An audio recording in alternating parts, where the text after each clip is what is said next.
Horrors of the Void Sun, Old God's Solar Origin, and Elune's Crystal Stars, Shadows of Anshe.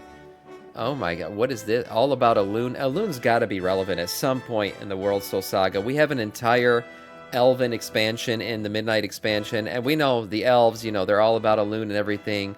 Anshe, we got Tauren, who love their, you know, their sun mother, their earth mother, and all that. What is it all about? What's it related to? Let's see if Zaxxas could break it down a little bit for us here. What exactly is the sun in Warcraft? Are the stars in this franchise the same kind of fiery balls of plasma and gas that humans observe from Earth? Or is there something more fantastic going on? And could Azeroth's sun be the true source of the old gods?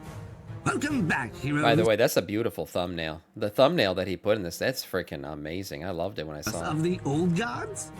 Welcome back, heroes. I'm your host, Nazax, and today we're tying together clues from Chronicle, The War Within, and previous expansions to attempt to probe these very questions. Today's report, Shards of Light in the Shadows of Night. A world united in a cosmos divided. Oh. Let's start with what we know from canon so far.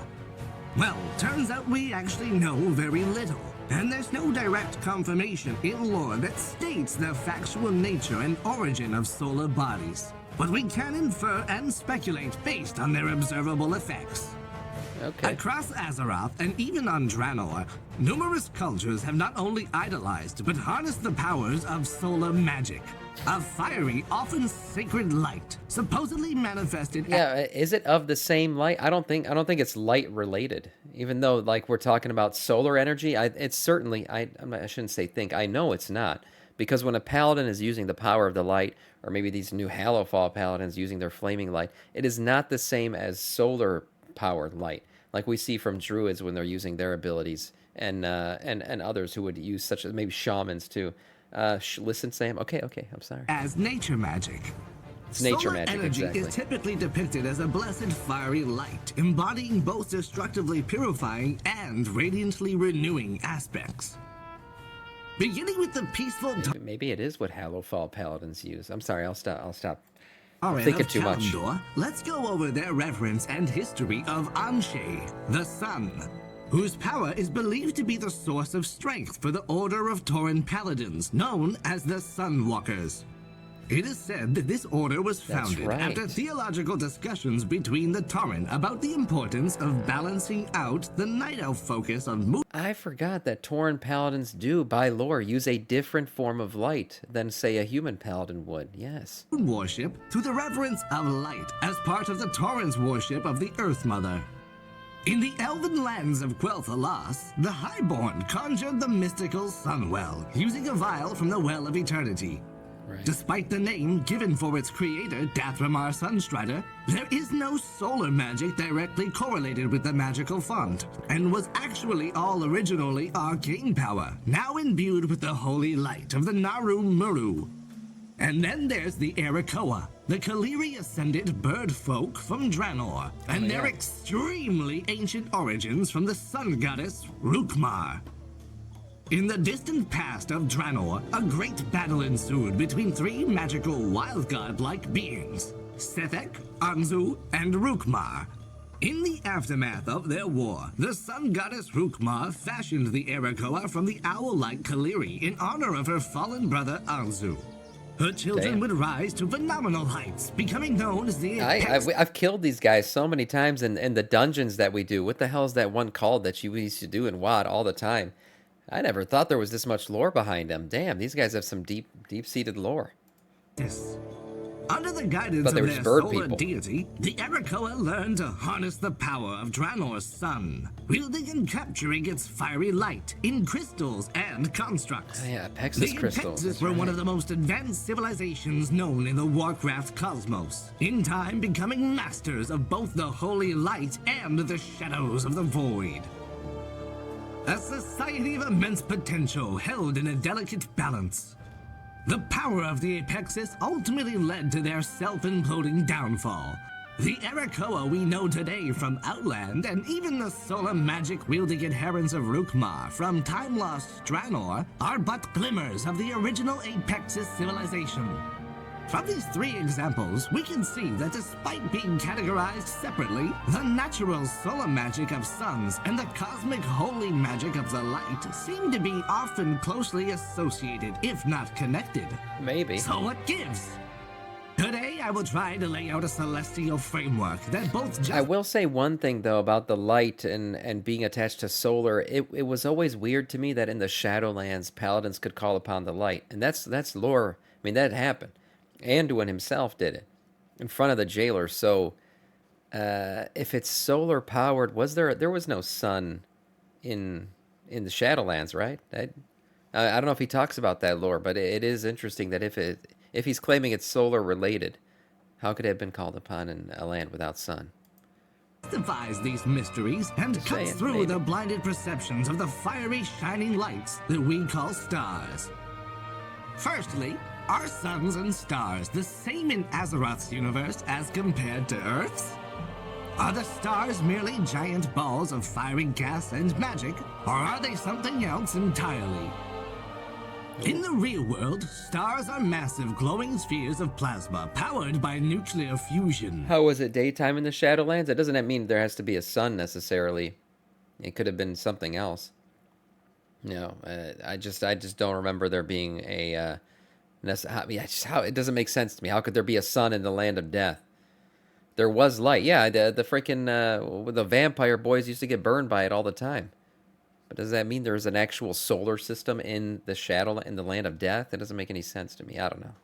Yet Maybe in I'm Warcraft, the newest cinematic depiction of Azeroth's world soul Venthyr as a got burned, spherical yes. plasmatic entity resembling a solar body suggests that there might be something more to the twinkling lights above us, and that the visual niche of stars and suns is well. Another death knight. Jarlin, thank you for the Prime sub, man. I appreciate that so much. Thanks. Death Let Ever Scourge. Know them is already taken by the world soul.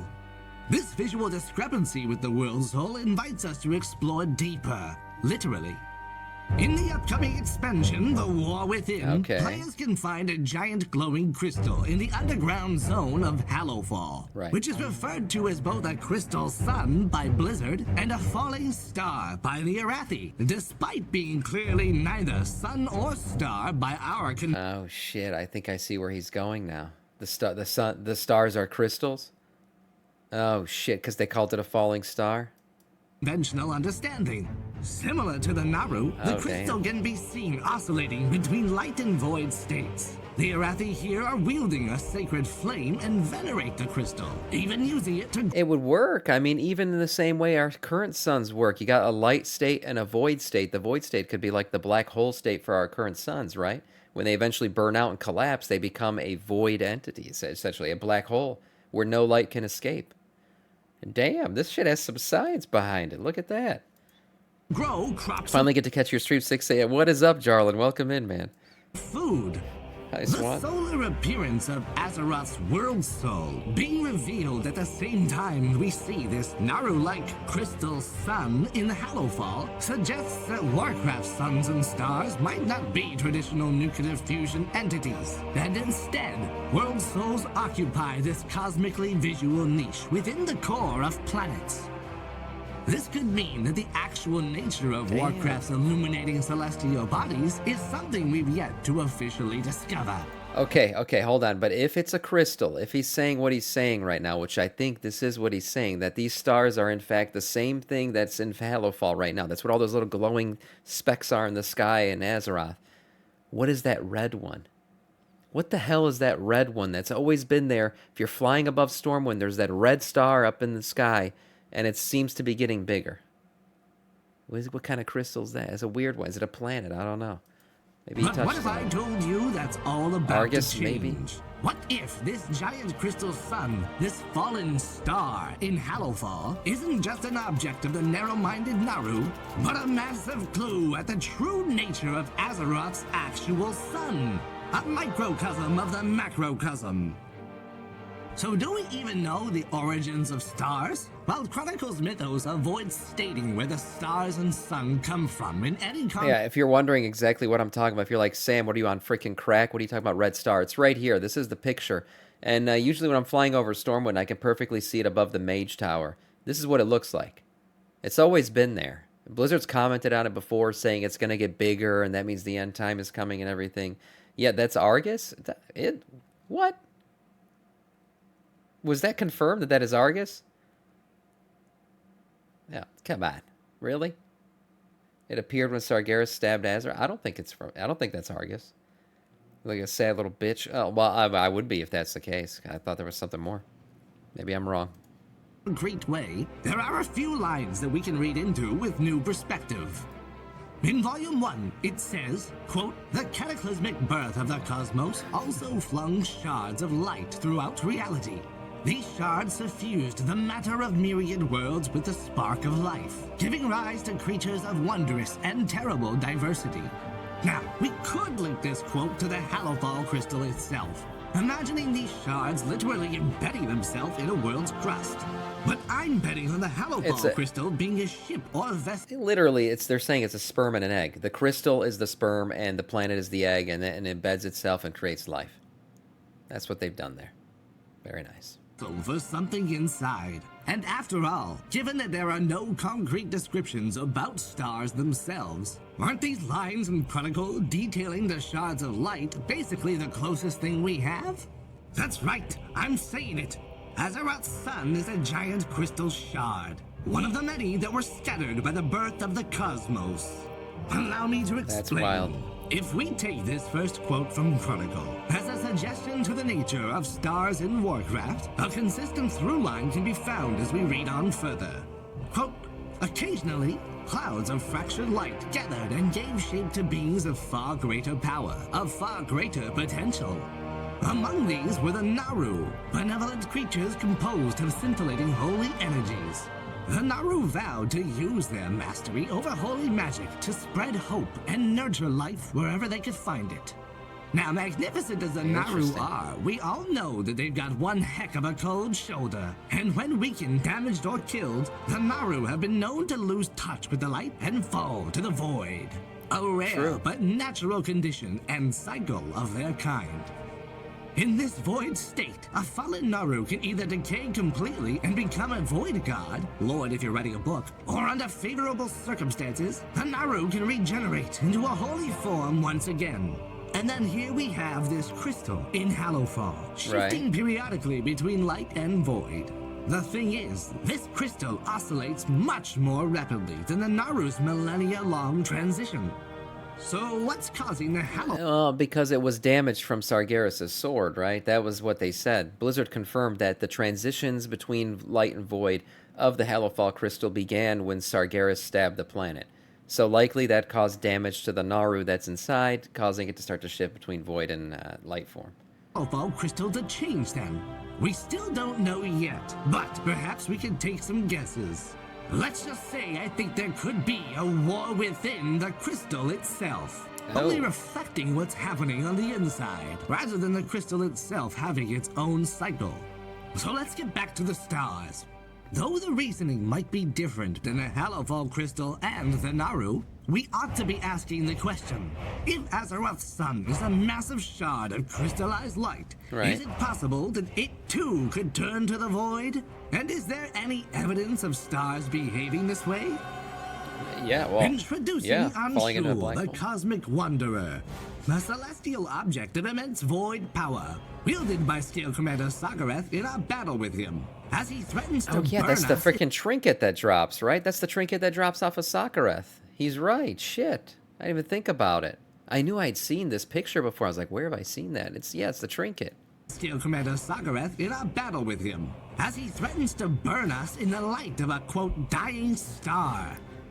Such abilities as Scouring Eternity pummel us with shadowy supernova, and our heroes deal with malformed lumps of flesh, accumulated from the pools of dark void energy. Oh, damn. Players themselves can also harness the power of Anshu with the trinket Beacon of the Beyond, which briefly opens a pair of gates to the void to redirect the orbit of Anshu, the Cosmic Wanderer.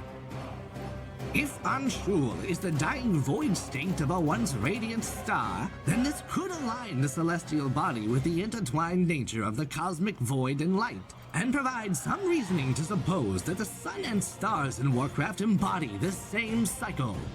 Maybe. But you might still ask, Who's to say that the sun and stars are even still the same thing in this universe? The answer there lies in the name, Anshul, which is reminiscent of the name given to the sun by the torrent, Anshe. Whether the Oh torrent shit! named this What the hell? What a great connection! I didn't even think about that. Yes, the An, of course. void star or the torrent word of Anshe derives from another source is still uncertain.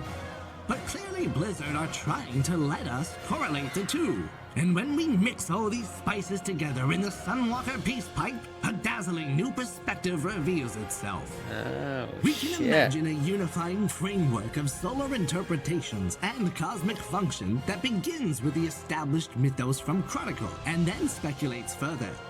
From the cataclysmic collision of the This is starting to make more sense. That mural too in the raid, man. I'm looking for it. I'm trying to find it. If somebody can find it and post it in chat, that'd be nice. But that mural, the crystal in the mural, very much kind of looks like a sun. It's got radiant beams of light coming off of it, even in the void form, which is what we see on that mural on the wall in the raid.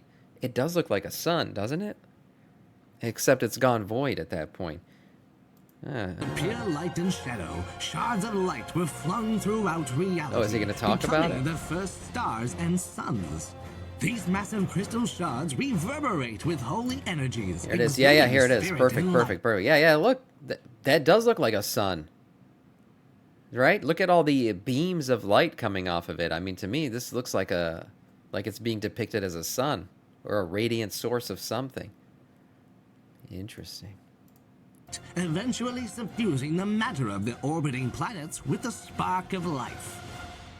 Fractured shards gather in nebulous clouds and birth beings like the Naru, perhaps even beginning in a darkened state, and eventually regenerating into the light forms we see. However, the shards of light, the stars themselves, could also, like the Naru, be susceptible to this cosmic cycle, and through unfavorable circumstances, darken into a dying void star. Yeah, just like our stars can. Anshul, the cosmic wanderer. If this were true, one of Chronicle's biggest head-scratchers finally starts making a little more sense. The origin of the old gods. In What? the Mythos chapters of Chronicle Volume 1, it is said that, quote, the Void Lords did not know which worlds contained slumbering Titan spirits. Thus, they pooled their power and hurled dark creatures throughout the Right. physical universe, hoping that some would smash into a world soul. An unknown number of the Void Lord's creations hurtled through the Great Dark. Yeah, it was totally untargeted when like I said, but we talked about this before. When all the old gods were created by the Void Lords, they just tossed them out into space, hoping that they land on something. It was just completely random. They did not target Azeroth. The old gods that landed here eventually, they were just by chance. They just ran into the planet. Considering the statistic improbability of this scenario, isn't it awfully unlikely that Azeroth alone would have 4 or 5 old gods? I mean, where exactly in space did they conjure these That's fleshy true. masses from? And from what direction did they shoot them? For a supposedly completely blind plan, they sure were successful with Azeroth in particular, don't you think? Well, True. a few lines earlier in the same chapter, we're told that the Void Lords toiled to manifest in the physical universe. As they did so, their energies seeped into reality, warping some of the unsuspecting denizens of creation. What if, instead of randomly pooling their energy to some undetermined spot in space, the Void Lords pooled their energy into the darkening stars and Naru, the unsuspecting denizens of creation warped by the seeping energies? In this scenario, we hypothesize that Azeroth's own sun, a massive crystal shard, was once in a darkened void state. For a long time or a short time, we cannot be sure. But what if Azeroth's blackened sun, much like Anshul's clinging void energy creating lumps of flesh, similarly resulted in the formation of dark creatures hurtling Okay, so hence making them more targetable towards Azeroth rather than just being thrown out into space. They were thrown out from a much closer distance here. This crystal, more targeted, and the reason why Azeroth would have so many old gods, maybe up to 5 as we've counted before. toward the orbiting planets of the solar system. And our sun, in its once void-fallen state, is the true source of the old gods on Azeroth. Oh, shit. If this were the case, the probability of Azeroth alone having so many old gods is highly increased.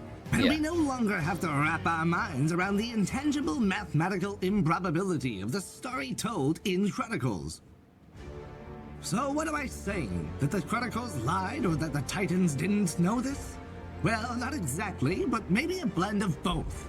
It could be that we were given a half-truth, conveniently leaving out the part where Azeroth's sun and all stars are capable of falling to the void. Right. Considering that the Void Lords did not know... The void very much comes off sometimes as a natural process, like it's a natural aging or a natural transition for Naru and all other void entities. And the Titans have often, said no, that's not true. Void is bad. Void in all forms is bad, and this is not natural. The progression to void is very unnatural. That's what the Titans have taught us, and we've known from the past the Titans do in fact lie.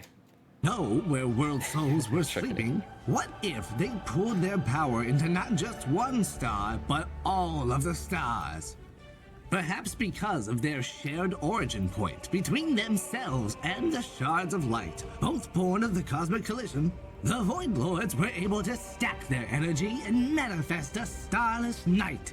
An hour of twilight, you might say. Hour of twilight. A cosmos-wide burst in effort, sending those, quote, unknown number of old gods into the physical universe, scouring eternity for slumbering world souls. Is that another trinket? So, why the half-truth and skewed history?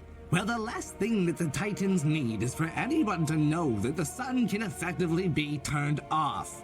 And that's assuming that they themselves even fully understood the nature of this phenomenon. Right. I mean, after all, even if they did, wouldn't the known standard of what the Titans tend to tolerate indicate that such an inevitable, perhaps uncontrollable, albeit balanced celestial cycle would be seen as an offense to their orderly thinking? To me, balance and order are two different things, and I think the Titans see it the same way. Balance could be that you have an equal amount of chaos and order, right? That could be balance. That's balance, certainly. Come, or an equal let balance us of lay waste to this realm. King Nemo. Thank you for the sub. Welcome to our Scourge. It doesn't necessarily mean that everything is perfect when everything is balanced. And I think that's what the Titans, that's that misconception the Titans have, because even if going from light to void and void to light, like that's a natural balanced cycle of the Naru, they don't see that as ordered, because there's part of the balance is disorder, and they don't like that. So yeah, I could certainly see them hiding this from us or trying to stop it from happening. Now you might be wondering, what about Anshe? Cadence, you might be onto something. Where does the Torrent's legendary solar hero fit into this picture? Yeah. Am where? I saying that Anshe isn't real? Let's review some new evidence from Season of Discovery, Oh, shit, where Season players of will Discovery, find a boy. shard of pure light in Alterac Mountain. A nearby Torrent NPC remarks how some of his kind would regard this crystal as a tear wept by Anshe, the eye of the Earth Mother. When we consider that this crystal in Alterac Mountain was added to Season of Discovery alongside the Yeah, it's reveal of the important. War Within's Hallowfall crystal, and seeing how Xalatath seems to appear in the quests that deal with this shard of pure light, I think we can finally begin to unify the varied spiritual understandings of the sun on Azeroth. See, given how Hallowfall's crystal sun is so reminiscent of the Naru and their vessels, this connection Right. through Season of Discovery's supposed tear wept by Anshe suggests a possible connection between the cosmic shards of light, therefore by extension the Naru, and the Torrent's solar deity. And this reminds me of when Archmage Khadgar had a wild hypothesis. One he proved successful, no less. Wait, what was his hypothesis? I may have found a key to unlock the Light's Heart Nevir. I was going through some ancient cosmology tombs when I stumbled upon a passage indicating that the Prime Naru may have been created by Elune during the Great Ordering of Light and Shadow. What the hell? When did this happen? Mentioned Elune. If Elune did create Zira, then it stands to reason that we could use the tears of Elune to unlock the secrets of Light's Heart. It's a long shot, but we've got nothing left to lose. that he can activate. He made the connection between Elune and Naru a while back. This was in heart Legion? of the Prime Naru Zera using the tears. Yeah, of this Elune. was in Legion. That's right. Khadgar suggested he came upon this idea when reading a passage indicating that the Prime Naru may have been created by Elune during the Great Ordering of Light and Shadow. And the Prophet Velen suggested that Elune's light was similar to that of a powerful Naru. Now, with the new season of Discovery and War Within lore, both Elune and Anshe have suggested links connecting to the Naru. Okay, so what's Elune, a perceived lunar deity, got to do with this whole solar theory? Right. Well, my friends, we need to consider the source of the moon's light. Back in Legion at Val'Sharah's Temple of reflection. Elune, we witnessed a solar eclipse, a conjunction between the sun and moon, claiming the spirit of the green dragon Ysera as tendrils of gentle white light reach down and pull her into the starry sky above. Right. And then there's the star-crossed, purple, user-consuming magic from the sacrificial Night Warrior ritual, invoked by the priestess Tyrande Whisperwind, which calls upon the darkest face of her goddess, the new moon. In other words, the absence of light. A direct parallel and reflection of the original Void mythos. Now take a look at this dual-themed temple topper, added in Nazjatar, found in the ancient ruins of Elune. The light side and the dark side of the moon, right? That's what that's supposed to symbolize. Or temple. We might speculate that this highborn-made sigil representing Elune as both light and shadow draws closer to the bigger picture that the Tauren already recognized. That Elune is not simply the lunar goddess, but the celestial deity spanning both cultures. Yes. Unlike Elune, whose name and presence seems to be known on other planets, we have very little to go on regarding Anshe besides what the Tauren have provided us. While I wouldn't rule out the possibility of a solar-themed buffalo-styled wild god akin to the Arakoa's Rukmar that possibly influenced the history of the Tauren's ancestors, I think it needs to be respectfully recognized that such stories as Eyes of the Earth Mother are inspired by the many beautiful legends of the indigenous cultures from Earth's so-called American continents. Yeah. Definitely the Tauren are a play off of Native American culture, no doubt. So this. Yeah, there probably are connections here. In terms of Elune being both void and light, I don't see why not, because I feel like the story of balance is all what the entirety of the World Soul Saga. Like, eventually we're going to find out Azeroth can be both void and light. She's balanced. She is the equalizer. You know, that all makes sense to me. That's totally something that's possible. I don't see either the void or the light really taking over everything. And this is interesting. Stories with iconic characters such as the Thunderbird and the Raven who stole the sun hold a deeper meaning than a literal interpretation. Mythical, often timeless lessons are woven into a visually stimulating, thought-provoking, and symbolic story shared across generations. But let's cut the hippie crap and shoot straight like the logical Kajamite-fueled goblins we are. There ain't actually a Thunderbird causing the lightning every time there's a storm, alright? Then taking the Tauren's legends and tales... More like balance, more like a cycle. Yeah, well, a balanced cycle, right? A cycle that kind of circulates through. Yes. Yeah, I agree. It could be a cycle. ...as gospel when dealing with the extraterrestrial cosmic forces beyond the solar system would be missing the point of their honored storytelling tradition. I'm not saying Anshe isn't real, but as far as we can tell, it's simply a name from a legend. And unlike Elune with her potentially interstellar influence, the Tauren Sunwalker's faith and belief is the only example of any powers or blessings seemingly coming from the solar god Anshe, which can be summed up to a half-understood truth. And Look, the whole thing about Anshe being real or what it represents, look, I mean, we even know in our cultures today, certainly you could have a divine deity with multiple names across multiple cultures, but they all mean the same thing. I mean, there's so many names for God that exists in our cultures today, and they're all referring to the same God, but they're just different names in different languages. So the fact that Elune's referred to in the Shadowlands and Ardenweald by the Tauren, it doesn't mean that they're not all referring to one deity, to the same shit. Yes, I said that, you bitch, yes. Understood truth, and the same can be said for the Night Elves. You see, while they may have gotten the right name for the celestial deity, the Night Elves got caught up on the lunar aspect and were content in not questioning the source of the moon's light. Whereas on the other hand, the Tauren recognized the bigger picture and proudly applied their own names and characterizations to each aspect of the celestial deity. Anshe and Musha. Neither had the whole truth, but both had valuable parts. This unifying theology aims to respect both the Tauren and Night Elves' cultural significance in the Warcraft franchise. Like Sun and Moon, the Tauren and Night Elves reflect the varied aspects of the cosmos, both of them ultimately coming from and following the same light. The sun that Azeroth orbits, the crystal shard of pure light, and one of the many stars that are the Shards of Elune.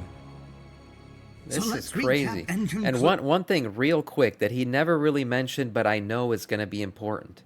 The Son of Light and Shadow. We know there is a legend out there of the Son of Light and Shadow, right? A being that encompasses both. Now, some people think it's Eretor because of his father Turelion and, of the light, and Illyria of the shadow. Like there is a balance to be struck, and a life form that basically represents that balance.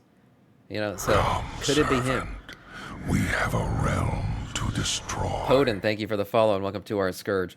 That to me is going to be a big pivotal moment in that a lot of Azeroth realizing that they don't have to be opposites. Let us lay waste to this realm. Wrath, thank you for the follow and welcome to our Scourge. And he's certainly going to... I feel like Eretor is getting a new model in Midnight, and he's going to become much more relevant and at the forefront of everything. Now, people say, he can't be the Son of Light and Shadow because his parents weren't involved in shadow magic when he was born. But I still think being raised by Illyria and Turelion is going to really teach him to balance both. And that's why he's going to be referred to in that light. Elune. So let's recap and conclude. The initial cosmic collision of pure light and shadow that birthed our universe scattered shards of pure light across reality, becoming the stars we know today. These shards, these suns, are the suffusing force for the spark of life among the many worlds. However, the twinkling stars above can also embody the cosmic void, and are the very sources that the Void Lords poured their power into when creating the old gods. Right. The suns in Warcraft's universe may not just be the life-nurturing... It's so crazy to think about this entire theory juxtaposed against our, current understanding of science, right? Like how a sun can literally be a burning ball of hot gas that that creates life, essentially, right? Like it allows for life to exist, and then at the same time can collapse on itself, become a black hole, and basically create a void of life, destroy all life in its path. The balance. Damn. Look at that. Azeroth, our universe. Two things, creation and destruction. Yes, it's crazy when you think about it. Providers of light and spirit like Anshe, but also not burning the his fusion. Yeah, I get it. Okay, fine. Void stars like Anshul. A balanced cosmic cycle of light and shadow forces, creating and destroying across eternity. A fatal flaw in existence itself. The perfect recipe of paradoxical function that could drive even the noblest of titans to madness.